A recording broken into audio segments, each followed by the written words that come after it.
you follow a Brazilian guitar player on Instagram, Kiko Loureiro, which now is in Megadeth. He's Kiko kind of is sweetheart. I love him to the moon and back. Kiko reached out. Actually, Kiko with Megadeth and I believe Five Finger Death Punch was the last concert that I saw before the whole world shut down. And Kiko sent me a text and he's like, "Hey, did you want to come and see the show?" And I'm like, "Oh yeah." So we hung out a little bit after the show. You know, we're Ibanez buddies, so he has a beautiful signature guitar, and yeah. So I'm friends with Kiko, and he's extraordinarily talented and such a sweet person. Really, I love him to the moon and back. Kiko, for example, is one of the few guitar players that is respected in different genres, because you know a lot of my absolute favorite example for that is Alex Skolnick.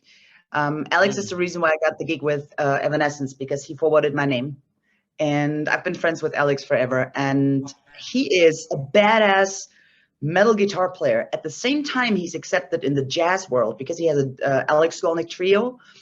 And usually the way it goes is like the metal guys go like, "That dude is not real. That dude is not true. He plays jazz." And the jazz people go like, "Oh, that guy stinks. He's playing metal. He can't play jazz." And Alex is one of the few guys that is accepted in both camps. And I feel like Kiko has the same thing going on with his classical training and all the musical theory that he knows and teaches. I love his way of teaching. He has a really, really good way of teaching and explaining. He's a fantastic guy. Yeah, I can say myself, I'm kind of a Kiko student because he had 2 DVDs of lessons and I had them both. So Nice. I practiced them when I was a teenager. The second Kiko Loureiro solo album is based on Brazilian music. It's not rock at all. It's just Brazilian music. He plays samba, bossa nova, Latin rhythms, and it's amazing. And just watch this guy in one of the biggest bands in the world, Megadeth, say, I see them and I say, man, this dude deserves it.